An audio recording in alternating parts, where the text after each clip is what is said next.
Isaías, capítulo 9.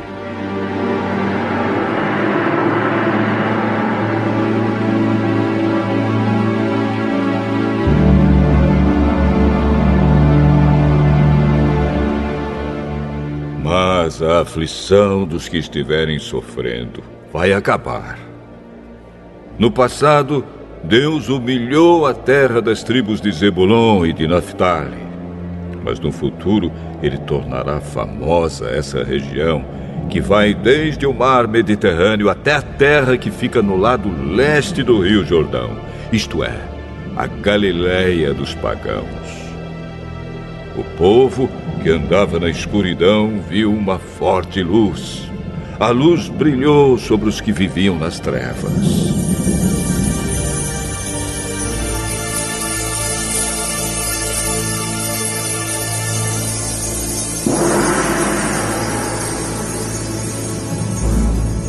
Tu, ó Deus, aumentaste esse povo e lhe deste muita felicidade.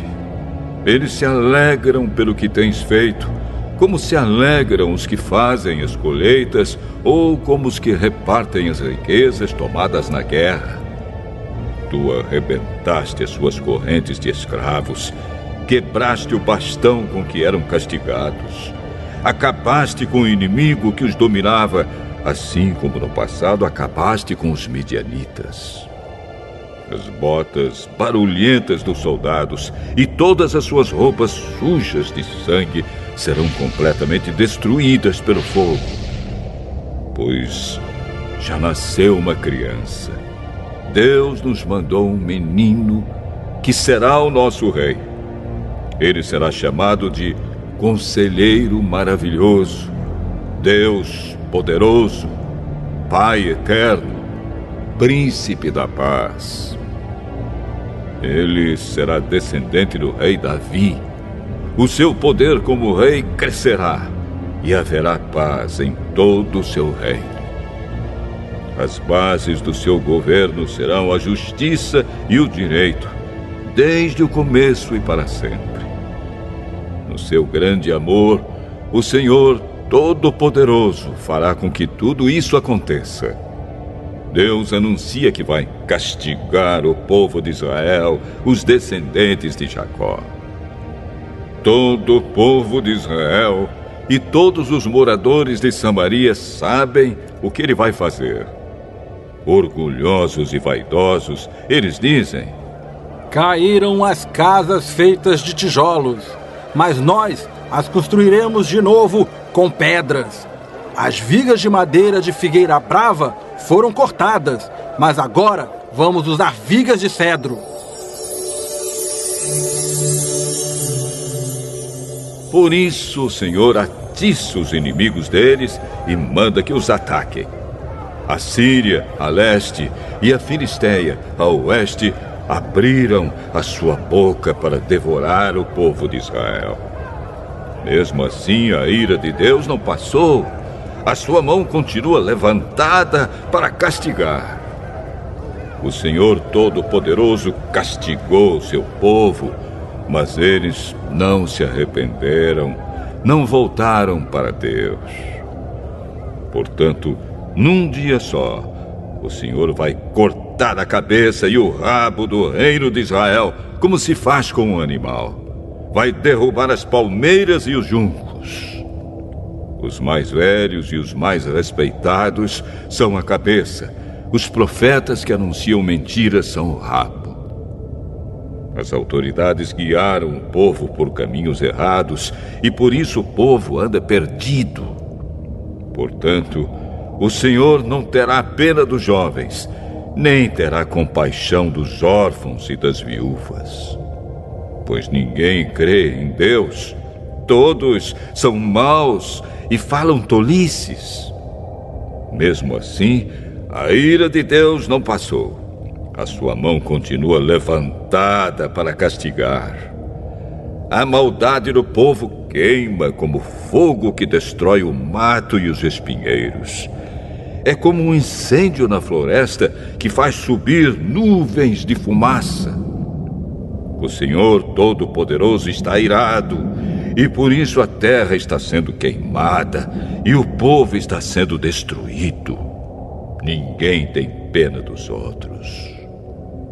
Comem até a carne dos seus próprios filhos. Cada um devora a comida que consegue arranjar, mas assim mesmo continua com fome. O povo da tribo de Manassés ataca o de Efraim. O povo da tribo de Efraim ataca o de Manassés. E os dois juntos atacam o povo de Judá. Mesmo assim, a ira de Deus não passou. A sua mão continua levantada para castigar.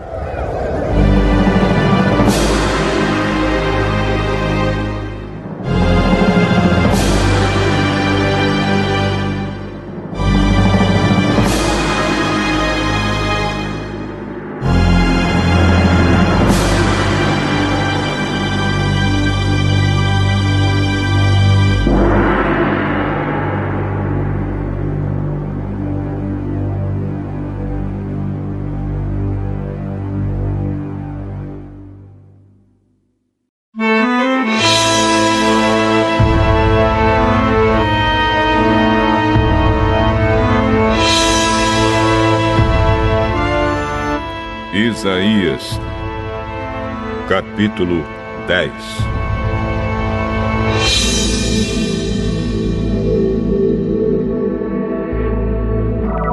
Ai de vocês que fazem leis injustas, leis para explorar o povo. Vocês não defendem os direitos dos pobres, nem as causas dos necessitados, e exploram as viúvas e os órfãos. O que vocês vão fazer no dia do castigo, quando de um país distante vier a desgraça? A quem vão pedir socorro? Onde esconderão as suas riquezas? Vocês serão levados como prisioneiros, serão mortos na batalha. Mesmo assim, a ira de Deus não passou. A sua mão continua levantada para castigar. O Senhor disse: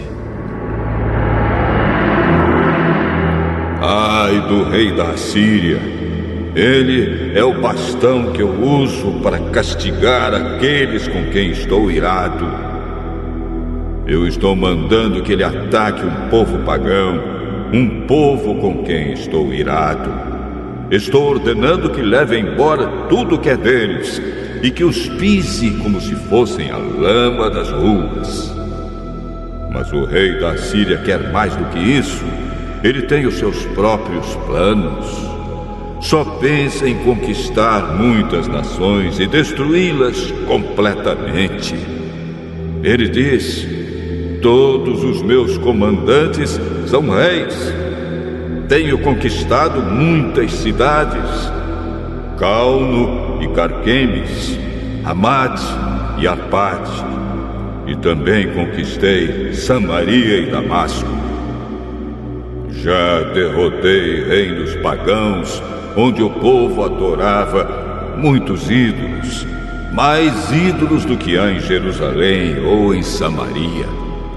Já destruí Samaria e os seus ídolos, e farei o mesmo com Jerusalém e com seus ídolos. Quando o Senhor terminar tudo o que está planejando fazer no Monte Sião e em Jerusalém, então ele vai castigar o rei da Assíria, aquele homem orgulhoso e vaidoso. Pois o rei diz: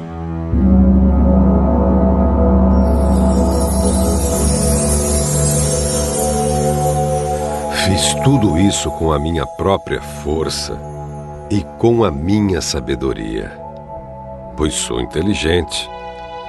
Mudei de lugar as fronteiras dos países e fiquei com todas as suas riquezas. Como se fosse um touro, eu pisei os seus moradores. Eu levei comigo as riquezas das outras nações, como alguém que tira os ovos de um ninho abandonado. Não houve ninguém que batesse as asas, ninguém que desse um pio.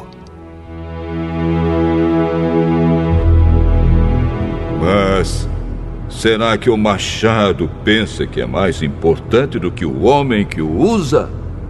Ou será que a serra imagina que vale mais do que a pessoa que serra com ela? Será que um bastão, um simples pedaço de madeira, é capaz de levantar um homem? Por isso, o Senhor, o Deus Todo-Poderoso, enviará contra os fortes soldados assírios uma doença que os deixará sem forças. Mandará uma febre que, como fogo, queimará os corpos deles. O Santo Deus, a luz de Israel, será um fogo que, num dia só, queimará o mato e os espinheiros da Assíria. O Senhor destruirá completamente as florestas e as plantações. Será como uma doença mortal que acaba matando a pessoa. As árvores que sobrarem serão tão poucas que até uma criança será capaz de contá-las. Naquele dia, os poucos israelitas que ficarem vivos não vão confiar mais nos assírios que os fizeram sofrer. Eles vão pôr toda a sua confiança no Senhor, o Santo Deus de Israel. Alguns israelitas voltarão para o poderoso Deus. Mesmo que agora o povo de Israel seja tão numeroso como os grãos de areia da praia do mar, somente alguns voltarão. Deus já decidiu destruir o seu povo. A justiça virá como se fosse uma enchente. Pois o Senhor, o Deus Todo-Poderoso, decidiu destruir este país inteiro, e Ele fará o que decidiu fazer. Portanto, o Senhor, o Deus Todo-Poderoso, diz ao seu povo que mora em Sião: Meu povo, não fique com medo dos assírios quando eles castigarem e maltratarem vocês como os egípcios fizeram. Pois daqui a pouco deixarei de castigar vocês e na minha ira destruirei os assírios. Eu, o Senhor Todo-Poderoso, castigarei os assírios com meu chicote, como fiz com os midianitas perto da pedra de Horebe. Eu os castigarei como castiguei o Egito. Naquele dia, eu livrarei vocês da escravidão e tirarei a pesada carga que os assírios puseram nas suas costas. Os inimigos vêm na direção de Rimon, já conquistaram a cidade de Ai, passaram por Migron e deixaram a bagagem em Micmas. Atravessaram a passagem entre as montanhas e à noite estão acampando em Jepa. Os moradores de Ramá estão tremendo de medo. E os de Gibeá, a cidade do rei Saul, já fugiram. Gritem, moradores de Galim. Escute os gritos, gente de Laís. Responda, povo de Anatote. Os moradores de Madmena estão fugindo. Fogem também os de Gebim. Hoje mesmo os inimigos chegam até a cidade de Nob e dali ameaçam o Monte Sião, as cidades de Jerusalém.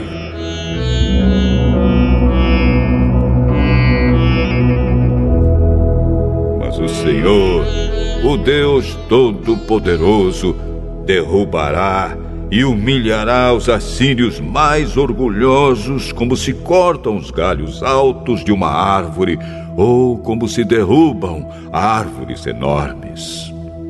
Com o seu machado, ele derrubará as árvores da floresta e elas cairão como caem as belas árvores do Líbano.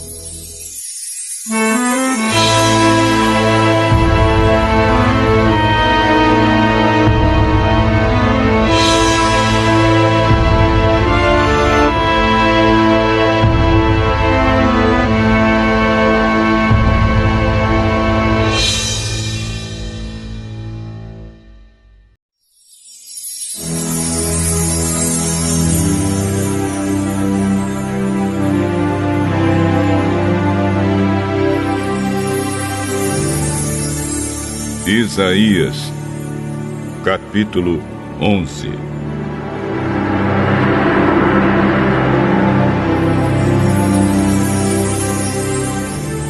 Virá um descendente do rei Davi, filho de Jessé, que será como um ramo que brota de um toco, como um broto que surge das raízes.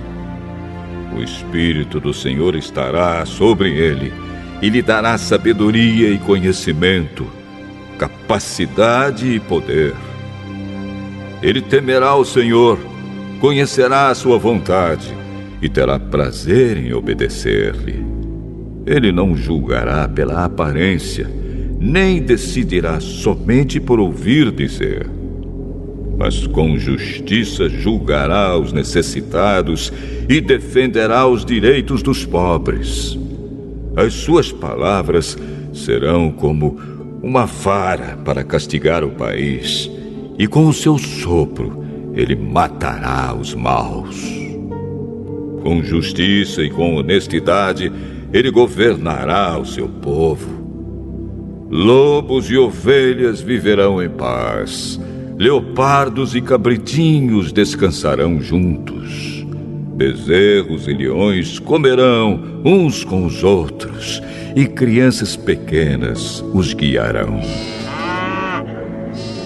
Vacas e ursas pastarão juntas, e os seus filhotes descansarão no mesmo lugar.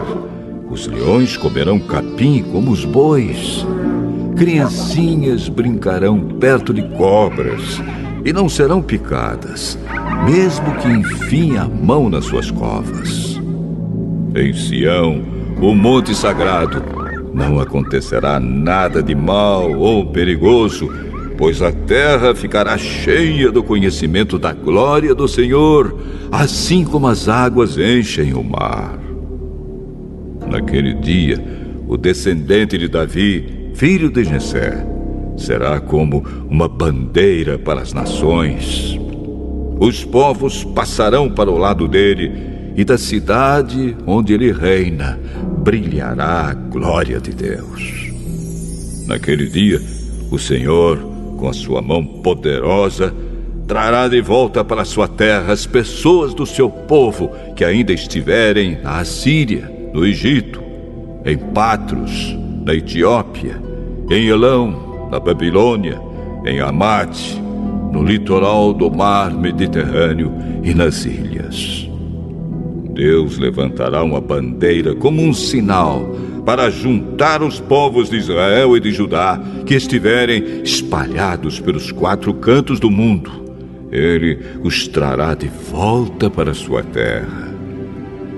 O povo de Israel não terá mais ciúmes do povo de Judá, e o povo de Judá não será mais inimigo do povo de Israel. Os 2 povos atacarão juntos a Filisteia, que fica a oeste. Eles conquistarão os povos que moram no leste e ficarão com as suas riquezas. Derrotarão os edomitas, os moabitas e os amonitas. O Senhor Deus secará o golfo de Suez e enviará um forte vento contra o rio Eufrates. Deixará que sobrem somente 7 ribeirões que qualquer um poderá atravessar a pé.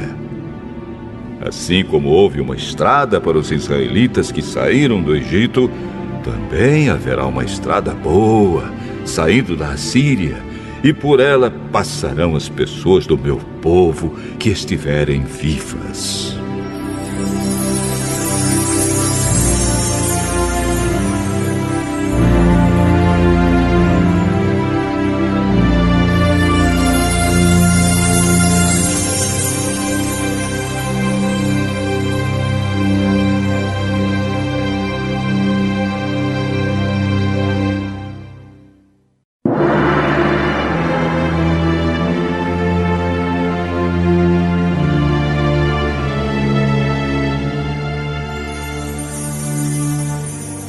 Isaías,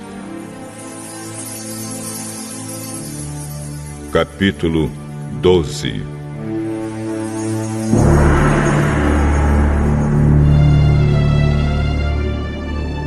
Naquele dia, todos cantarão assim: Eu te louvo, ó Senhor. Tu estavas irado comigo, mas a tua ira já passou, e agora tu me consolas. Deus é o meu Salvador, eu confiarei nele e não terei medo, pois o Senhor me dá força. Leitura complementar. Profetas e Reis, capítulo 58. A vinda de um libertador. Através dos longos séculos de angústia e escuridão que marcaram a história da humanidade desde o dia em que nossos primeiros pais perderam seu lar no Éden, até o tempo em que o Filho de Deus apareceu como Salvador dos pecadores, a esperança da raça caída esteve centralizada na vinda de um libertador para livrar os homens e mulheres do cativeiro do pecado e da sepultura. A primeira indicação de tal esperança foi dada a Adão e Eva, na sentença pronunciada sobre a serpente no Éden, quando o Senhor declarou a Satanás aos ouvidos de nossos primeiros pais: Porém inimizade entre ti e a mulher, e entre a tua semente e a sua semente. Esta te ferirá a cabeça, e tu lhe ferirás o calcanhar. Gênesis capítulo 3, verso 15. Ao atentar o culpado para estas palavras, foram inspirados com esperança, pois na profecia concernente ao aniquilamento do poder de Satanás, eles discerniram uma promessa de libertação da ruína que a transgressão havia operado. Embora devessem sofrer o poder de seu adversário, dado que tinham caído sob sua sedutora influência e haviam escolhido desobedecer aos claros mandamentos de Jeová, não precisavam, contudo, entregar-se ao completo desespero. O Filho de Deus se ofereceria para expiar com seu próprio sangue as transgressões deles.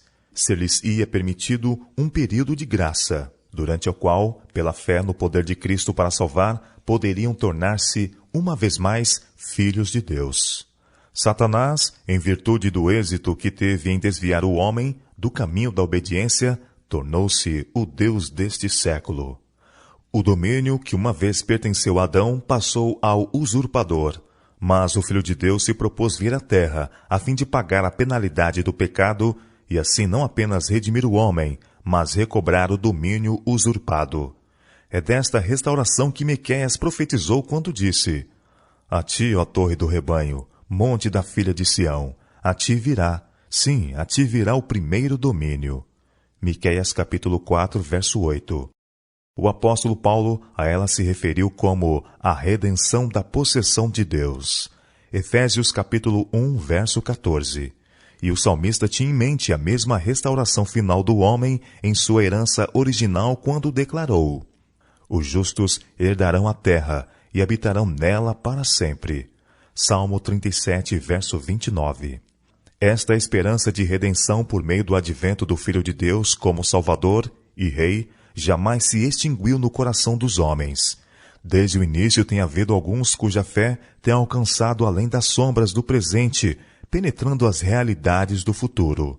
Adão, Sete, Enoque, Matusalém, Noé, Sem, Abraão, Isaque e Jacó.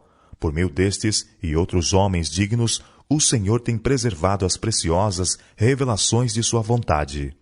Assim foi que os filhos de Israel, povo escolhido por cujo intermédio devia ser dado ao mundo o Messias prometido, Deus partilhou o conhecimento dos reclamos de sua lei e da salvação a ser realizada graças ao sacrifício expiatório do seu amado Filho.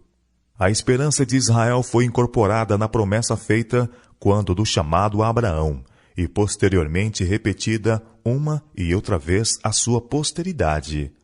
Em ti serão benditas todas as famílias da terra. Gênesis capítulo 12, verso 13. Ao ser desdobrada a Abraão os propósitos de Deus quanto à redenção do homem, o sol da justiça brilhou em seu coração, e as trevas que nele havia foram dispersas. E quando, afinal, o Salvador mesmo andou entre os filhos dos homens e com eles falou, deu testemunho aos judeus sobre a fulgurante esperança do patriarca, de livramento através da vinda de um Redentor. Abraão, vosso pai, exultou por ver o meu dia, Cristo declarou, e viu e alegrou-se. São João capítulo 8, verso 56. Esta mesma bem-aventurada esperança foi esboçada na bênção pronunciada pelo patriarca moribundo, Jacó, sobre seu filho Judá. Judá, a ti te louvarão os teus irmãos. A tua mão será sobre o pescoço de teus inimigos. Os filhos de teu pai a ti se inclinarão. O cetro não se arredará de Judá, nem o legislador dentre seus pés, até que venha Siló, e a ele se congregarão os povos. Gênesis capítulo 49, versos 8 a 10. Em outra ocasião, nos limites da terra prometida, a vinda do Redentor foi predita na profecia proferida por Balaão. Vê-lo-ei, mas não agora. Contemplá-lo-ei, mas não de perto. Uma estrela procederá de Jacó, e um cetro subirá de Israel, que ferirá os termos dos Moabitas e destruirá todos os filhos de Sete. Números capítulo 24, verso 17. Por intermédio de Moisés, o propósito de Deus de enviar seu filho como redentor da raça caída foi mantido perante Israel. Uma ocasião, pouco antes de sua morte, Moisés declarou: O Senhor teu Deus te despertará um profeta do meio de ti, de teus irmãos, como eu. A ele ouvireis. Claramente havia sido Moisés instruído no interesse de Israel sobre a obra do Messias que havia de vir. Eu lhe suscitarei um profeta do meio de seus irmãos, como tu. Foi a palavra de Jeová a seu servo. E porei as minhas palavras na sua boca, e ele lhes falará tudo o que eu lhe ordenar. Deuteronômio capítulo 18, versos 15 e 18. Nos tempos patriarcais, as ofertas sacrificais relacionadas com o culto divino constituíam uma lembrança perpétua da vinda de um Salvador. E assim era com todo o ritual dos serviços do santuário na história de Israel. Na ministração do tabernáculo e do templo que posteriormente lhe tomou lugar, o povo era ensinado cada dia, por meio de símbolos e sombras, a respeito das grandes verdades relativas ao advento de Cristo como Redentor, sacerdote e rei. E uma vez em cada ano tinham a mente voltada para os eventos finais do grande conflito entre Cristo e Satanás, a purificação final do universo do pecado e pecadores. Os sacrifícios e ofertas do ritual mosaico deviam sempre apontar para um serviço melhor, celestial mesmo. O santuário terrestre era uma alegoria para o tempo presente, em que se oferecem dons e sacrifícios. Seus dois lugares santos eram figura das coisas que estão no céu, pois Cristo, nosso grande sumo sacerdote, é hoje ministro do santuário e do verdadeiro tabernáculo, o qual o Senhor fundou, e não o homem. Desde o dia em que o Senhor declarou à serpente no Éden: Porém inimizade entre ti e a mulher, e entre a tua semente e a sua semente. Satanás tem conhecido que ele não pode jamais manter absoluto domínio sobre os habitantes deste mundo. Quando Adão e seus filhos começaram a oferecer os sacrifícios cerimoniais ordenados por Deus como um tipo da vinda do Redentor, Satanás reconheceu neles um símbolo da comunhão entre a terra e o céu. Durante os longos séculos que se tem seguido, tem sido o seu constante esforço interceptar esta comunhão. Incansavelmente tem ele procurado representar a Deus falsamente e interpretar com falsidade os ritos que apontam para o Salvador, e tem sido bem-sucedido com grande maioria da família humana. Enquanto Deus desejava ensinar aos homens que do seu próprio amor vem um dom que os reconcilia com ele, o arqui-inimigo da humanidade tem procurado representar a Deus como alguém que se deleita na destruição deles. Assim, os sacrifícios e ordenanças designados pelo céu para que revelem o divino amor têm sido pervertidos de molde a servir como meio pelo qual os pecadores têm debalde esperado aplacar, com donativos e boas obras, a ira de um Deus ofendido. Ao mesmo tempo, Satanás tem procurado despertar e fortalecer as más paixões dos homens, para que, através de repetidas transgressões, possam as multidões ser levadas cada vez mais longe de Deus, ficando sem esperança, amarradas nos grilhões do pecado. Quando a palavra escrita de Deus foi dada por intermédio dos profetas hebreus, Satanás estudou com diligência as mensagens concernentes ao Messias. Ele sublinhou cuidadosamente as palavras que esboçavam com inconfundível clareza a obra de Cristo entre os homens como um sofredor sacrifício e como um rei conquistador. Nos rolos de pergaminho das Escrituras do Velho Testamento, ele leu que aquele que devia aparecer como um cordeiro foi levado ao matadouro, que o seu parecer estava tão desfigurado, mais do que o de outro qualquer. O prometido Salvador da humanidade devia ser desprezado, e o mais indigno entre os homens, homem de dores, ferido de Deus e oprimido. Contudo, devia ele também exercer seu grande poder para julgar os aflitos do povo. Ele devia salvar os filhos do necessitado e quebrar o opressor. Estas profecias levaram Satanás a temer e tremer. Mas ele não renunciou ao seu propósito de frustrar, se possível, as misericordiosas providências de Jeová para a redenção da raça perdida. Ele se determinou cegar os olhos do povo, tanto quanto fosse possível, para o real significado das profecias messiânicas, a fim de preparar o caminho para a rejeição de Cristo em sua vinda. Durante os séculos que imediatamente precederam o dilúvio, Satanás tinha alcançado sucesso em seus esforços para levar a uma quase total rebelião do mundo contra Deus. E nem mesmo as lições do dilúvio foram tidas em lembrança por muito tempo. Com artificiosas insinuações, Satanás mais uma vez levou os filhos dos homens passo a passo à ousada rebelião. De novo parecia estar ele prestes a triunfar, mas o propósito de Deus em favor do homem caído não devia ser assim posto de lado. Através da posteridade do fiel Abraão, da linhagem de Sem, o conhecimento dos desígnios beneficentes de Deus devia ser preservado no benefício de futuras gerações. De tempos em tempos, mensageiros da verdade divinamente apontados deviam ser despertados para chamar a atenção para o significado das cerimônias sacrificais e especialmente para a promessa de Jeová referente ao advento daquele para quem todas as ordenanças do sistema sacrificial apontavam. Assim o mundo devia ser preservado da apostasia universal. Não havia de ser sem a mais determinada oposição que o propósito de Deus seria levado a êxito. De toda maneira possível, o inimigo da verdade e da justiça obrou para levar os descendentes de Abraão a esquecer seu alto e santo chamado e se desviarem para a adoração de deuses falsos. E muitas vezes, esses esforços quase alcançaram sucesso. Durante séculos, antes do primeiro advento de Cristo, as trevas cobriram a terra e densa escuridão os povos. Satanás lançou sua sombra infernal no caminho dos homens, a fim de que não tivessem conhecimento de Deus e do mundo futuro. Multidões estavam assentadas na sombra da morte. Sua única esperança era que essas trevas fossem espancadas, a fim de que Deus pudesse ser revelado. Com visão profética, Davi, ungido de Deus, predissera que a vinda de Cristo seria como a luz da manhã, quando sai o sol da manhã sem nuvens. E Oséias testificou, como a alva será sua saída. Quieta e gentilmente a luz do dia irrompe sobre a terra, dispersando a sombra de trevas, enchendo a terra de vida. Assim devia o sol da justiça erguer-se, trazendo salvação sob as suas asas. As multidões que habitavam na região da sombra da morte deviam ver uma grande luz. O profeta Isaías, olhando num transporte de gozo para esta gloriosa libertação, exclamou: Um menino nos nasceu, um filho se nos deu, e o principado está sobre os seus ombros, e o seu nome será Maravilhoso, Conselheiro, Deus Forte, Pai da Eternidade, Príncipe da Paz. Do incremento deste principado e da paz não haverá fim sobre o trono de Davi, e no seu reinado, para o firmar e o fortificar, em juízo e em justiça, desde agora para sempre.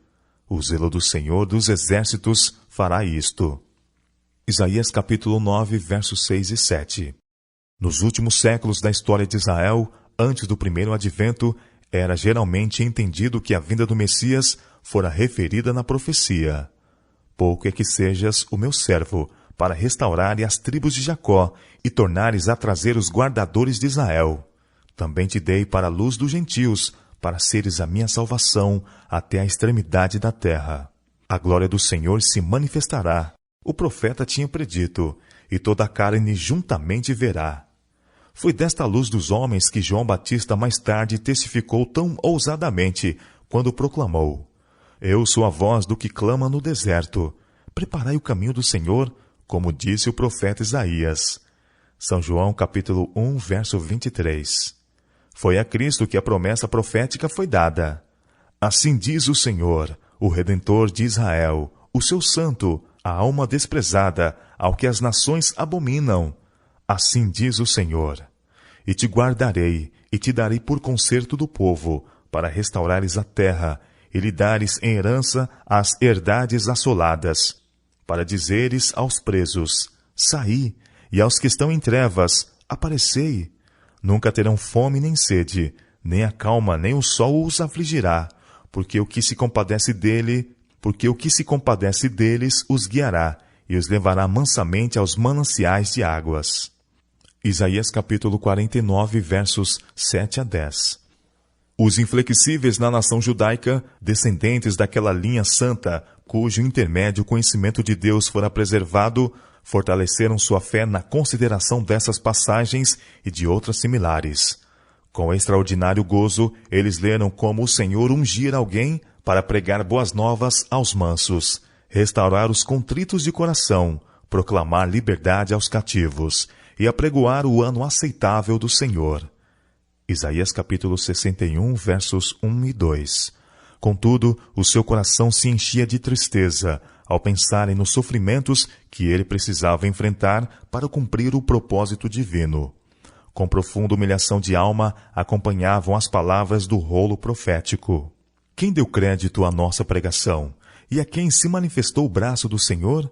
Porque ele foi subindo como renovo perante ele, e como raiz de uma terra seca. Não tinha parecer, nem formosura, e olhando nós para ele, nenhuma beleza víamos para o que desejássemos. Era desprezado, e o mais indigno entre os homens, homem de dores, e experimentado nos trabalhos. E, como um de quem os homens escondiam o rosto, era desprezado, e não fizemos dele caso algum. Verdadeiramente ele tomou sobre si as nossas enfermidades, e as nossas dores levou sobre si. E nós o reputávamos por aflito, ferido de Deus e oprimido. Mas ele foi ferido pelas nossas transgressões e moído pelas nossas iniquidades. O castigo que nos traz a paz estava sobre ele, e pelas suas pisaduras fomos sarados. Todos nós andávamos desgarrados como ovelhas, cada um se desviava pelo seu caminho, mas o Senhor fez cair sobre ele a iniquidade de todos nós. Ele foi oprimido, mas não abriu a sua boca. Como um cordeiro foi levado ao matadouro, e como ovelha muda perante os seus tosqueadores, ele não abriu a sua boca. Da opressão e do juízo foi tirado. E quem contará o tempo da sua vida? Porquanto foi cortado da terra dos viventes. Pela transgressão do meu povo, ele foi atingido. E puseram a sua sepultura com os ímpios, e com o rico na sua morte. Porquanto nunca fez injustiça, nem houve engano na sua boca. Isaías capítulo 53, versos 1 a 9. Com respeito aos sofrimentos do Salvador, Jeová mesmo declarou por intermédio de Zacarias: Ó espada, ergue-te contra o meu pastor e contra o varão que é o meu companheiro. Zacarias capítulo 13, verso 7. Como substituto e garantia pelo pecado do homem, Cristo sofreria sob a justiça divina. Ele compreenderia o que justiça significa, saberia o que significa para o pecador estar sem intercessor na presença de Deus. Pelo salmista, o Redentor mesmo profetizara de si: Afrontas-me, quebrantaram o coração, e estou fraquíssimo. Esperei por alguém que tivesse compaixão, mas não houve nenhum. E por consoladores, mas não os achei. Deram-me fel por mantimento, e na minha sede me deram a beber vinagre. Salmo 69, versos 20 e 21. Sobre o tratamento que deveria receber, ele profetizou: Pois me rodearam cães, o ajuntamento de malfeitores me cercou, traspassaram-me as mãos e os pés. Poderia contar todos os meus ossos. Eles vêm e me contemplam, repartem entre si os meus vestidos e lançam sorte sobre a minha túnica. Salmo 22, versos 16 a 18. Essas retratações do amargo sofrimento e cruel morte do prometido, penosas como fossem, eram ricas em promessas, Pois daquele de quem se diz que ao Senhor agradou moê-lo, fazendo-o enfermar, para que se pudesse tornar uma oferta pelo pecado, Jeová declarou: a sua posteridade prolongará os dias, e o bom prazer do Senhor prosperará na sua mão. O trabalho da sua alma ele verá, e ficará satisfeito. Com o seu conhecimento, o meu servo, o justo, justificará muitos, porque as iniquidades deles levará sobre si. Pelo que lhe darei as partes de muitos, e com os poderosos repartirá ele o despojo. Porquanto derramou a sua alma na morte, e foi contado com os transgressores, mas ele levou sobre si os pecados de muitos, e pelos transgressores intercede. Isaías capítulo 53, versos 10 a 12. Foi o amor pelos pecadores que levou Cristo a pagar o preço da redenção. Viu que ninguém havia, e maravilhou-se de que não houvesse intercessor. Nenhum outro poderia resgatar os homens e mulheres do poder do inimigo, pelo que o seu próprio braço lhe trouxe a salvação, e a sua própria justiça o susteve. Isaías capítulo 59, verso 16. Eis aqui o meu servo, a quem sustenho, o meu eleito, em quem se compraz a minha alma. Pus o meu espírito sobre ele, juízo produzirá entre os gentios. Isaías capítulo 42, verso 1. Em sua vida, nenhuma consideração pessoal devia estar presente. A honra que o mundo atribui à posição, riqueza e talento devia ser estranha ao Filho de Deus. Nenhum dos meios que os homens empregam para granjear submissão ou requerer homenagem devia o Messias usar. Sua completa renúncia do eu foi prefigurada nas palavras: não clamará, não se exaltará, nem fará ouvir a sua voz na praça. A cana trilhada não quebrará, nem apagará o pavio que fumega. Isaías capítulo 42, versos 2 e 3. O Salvador devia conduzir-se entre os homens em marcante contraste com os ensinadores dos seus dias. Em sua vida, nenhuma ruidosa disputa, nem ostensiva adoração, nem ato para ganhar aplausos devia jamais ser testemunhados. O Messias devia estar oculto em Deus, e Deus devia ser revelado no caráter do seu Filho. Sem o conhecimento de Deus, a humanidade estaria para sempre perdida. Sem auxílio divino, homens e mulheres afundariam cada vez mais. Vida e poder deviam ser conferidos por aquele que fez o mundo. As necessidades do homem não podiam ser satisfeitas de nenhum outro modo. Ainda mais foi profetizado do Messias: não faltará, nem será quebrantado, até que ponha na terra o juízo, e as ilhas aguardarão a sua doutrina. O Filho de Deus devia engrandecer a lei e fazê-la gloriosa. Isaías capítulo 42, versos 4 e 21. Não devia diminuir sua importância e obrigatórios reclamos. Ao contrário, devia exaltá-la. Devia ao mesmo tempo aliviar os preceitos divinos das fatigantes exações sobre eles postas pelo homem, pelo que muitos eram levados ao desencorajamento em seus esforços para servir a Deus de maneira aceitável.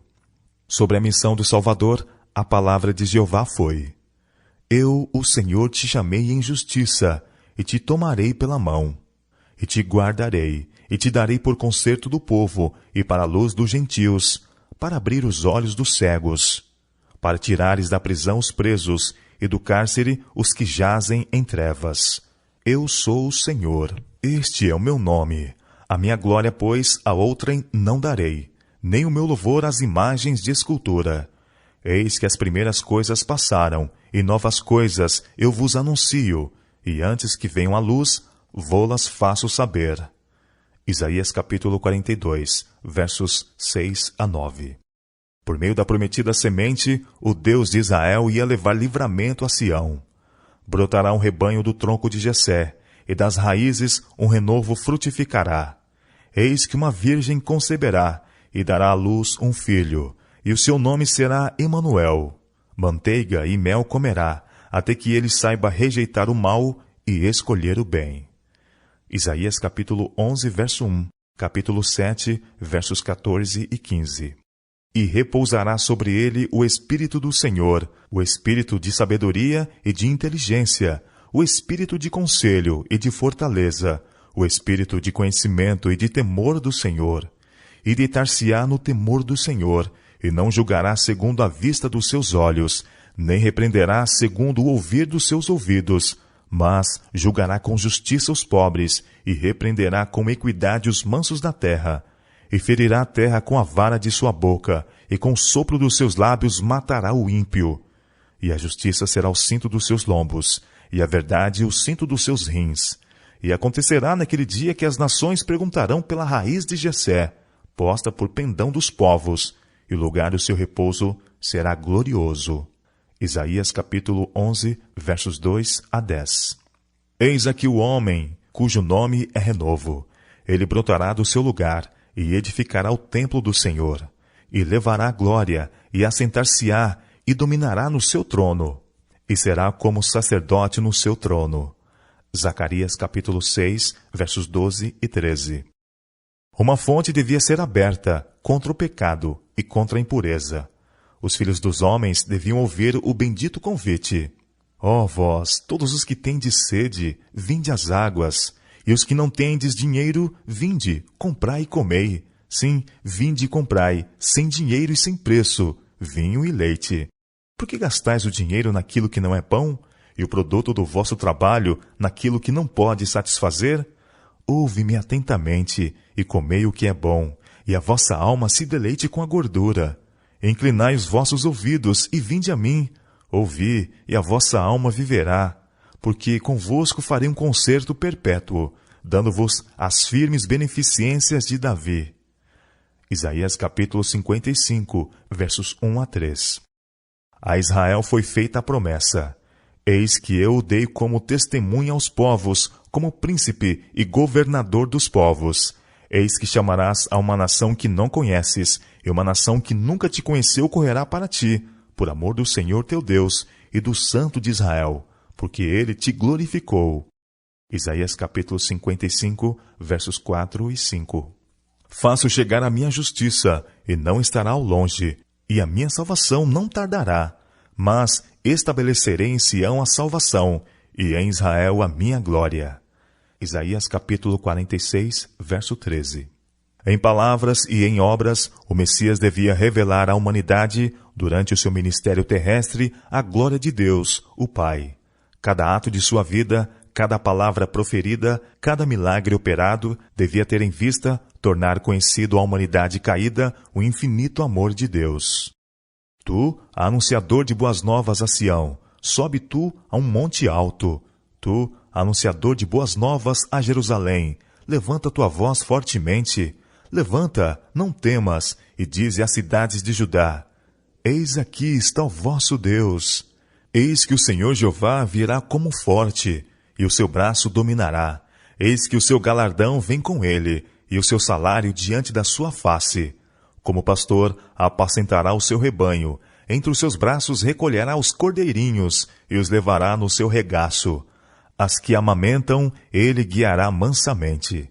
Isaías capítulo 40, versos 9 a 11. Naquele dia os surdos ouvirão as palavras do livro, e dentre a escuridão e dentre as trevas as verão os olhos dos cegos. E os mansos terão gozo sobre gozo no Senhor, e os necessitados entre os homens se alegrarão no Santo de Israel. E os errados de espírito virão a ter entendimento, e os murmuradores aprenderão a doutrina. Isaías capítulo 29, versos 18 a 24. Assim, através dos patriarcas e profetas, bem como de símbolos e tipos, Deus falou ao mundo sobre a vinda de um libertador do pecado. Uma longa linha de inspiradas profecias apontava para o advento do desejado de todas as nações. Até mesmo o próprio lugar do seu nascimento e o tempo de seu aparecimento foram minuciosamente especificados. O filho de Davi deveria nascer na cidade de Davi. De Belém, dissera o profeta: Me sairá o que será Senhor em Israel, e cujas saídas são desde os tempos antigos, desde os dias da eternidade.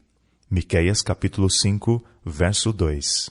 E tu, Belém, terra de Judá, de modo nenhum és a menor entre as capitais de Judá, porque de ti sairá o guia, que há de apacentar o meu povo de Israel. São Mateus capítulo 2, verso 6. o tempo do primeiro advento e de alguns dos principais eventos relacionados com as funções da vida do Salvador foi feita conhecido pelo anjo Gabriel a Daniel. 70 semanas, disse o anjo, estão determinadas sobre o teu povo e sobre a tua cidade, para extinguir a transgressão e dar fim aos pecados, para expiar a iniquidade e trazer a justiça eterna, e selar a visão e a profecia, e para ungir o Santo dos Santos. Daniel capítulo 9, verso 24. Um dia na profecia representa um ano. As 70 semanas, ou 490 dias, representam 490 anos. É dado um ponto de partida para esse período.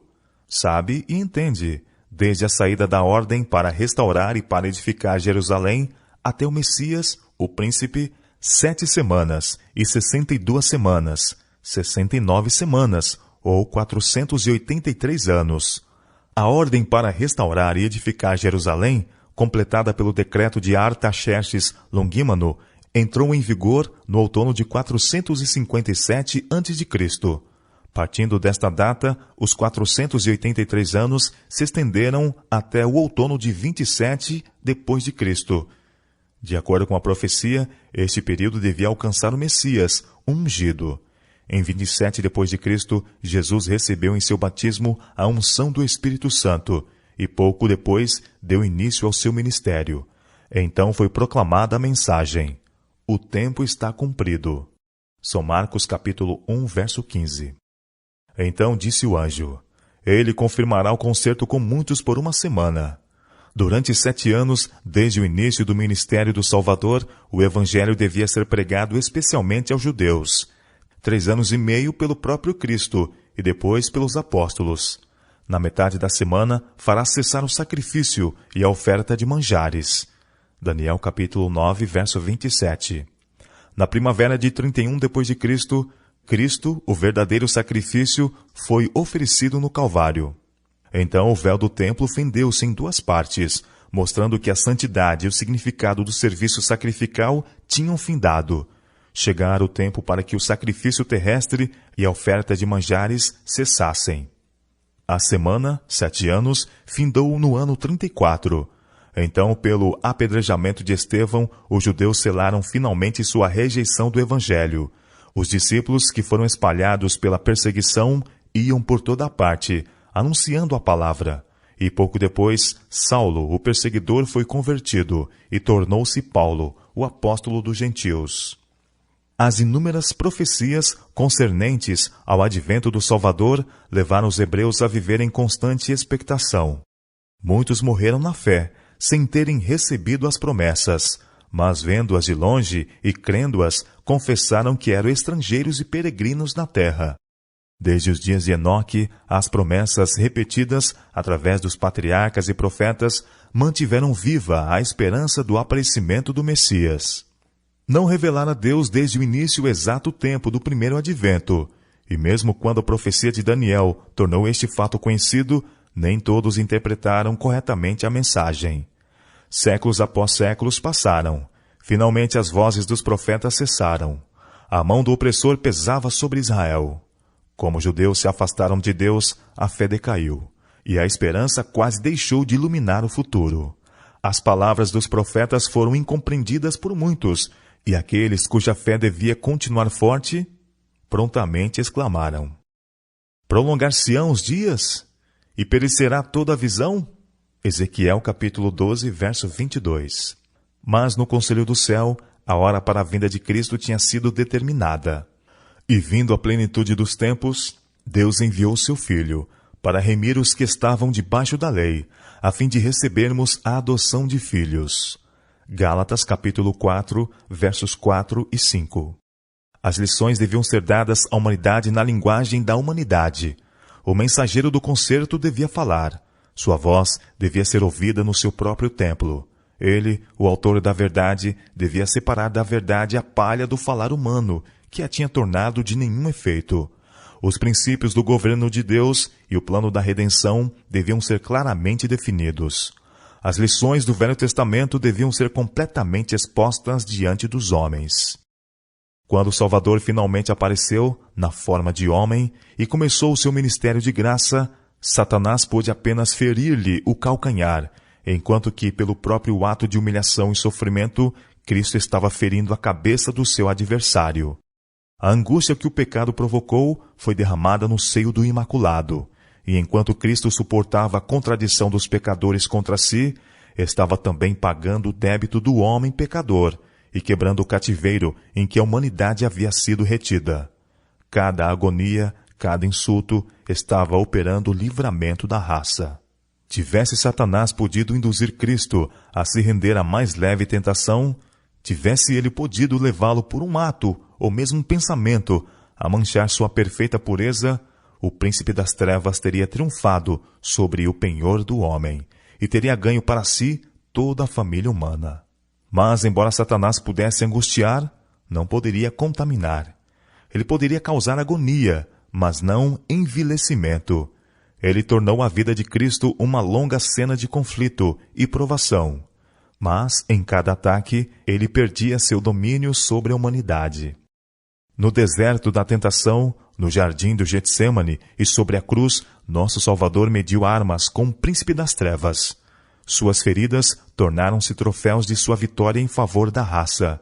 Quando Cristo pendia agonizante da cruz, enquanto os espíritos do mal jubilavam e homens ímpios vituperavam, seu calcanhar estava então sendo ferido por Satanás.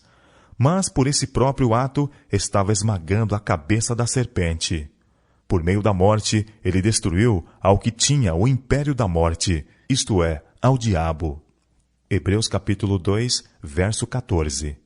Este ato decidiu o destino do chefe rebelde e tornou para sempre firme o plano de salvação. Na morte, ele ganhou a vitória sobre o poder da morte e, ressuscitando, abriu as portas da sepultura para todos os seus seguidores. Nesta última grande contenda, vemos cumprida a profecia. Esta te ferirá a cabeça, e tu lhe ferirás o calcanhar. Gênesis capítulo 3, verso 15. Amados, agora somos filhos de Deus, e ainda não é manifesto o que havemos de ser, mas sabemos que quando ele se manifestar, seremos semelhantes a ele, porque assim como é, o veremos. 1 São João capítulo 3, verso 2. Nosso Redentor abriu caminho para que o mais pecador, o mais necessitado, o mais oprimido e desprezado, possa encontrar acesso ao Pai. Ó Senhor, Tu és o meu Deus, exaltar-te-ei a Ti, e louvarei o Teu nome, porque fizeste maravilhas. Os Teus conselhos antigos são verdade e firmeza. Os Teus conselhos antigos são verdade e firmeza.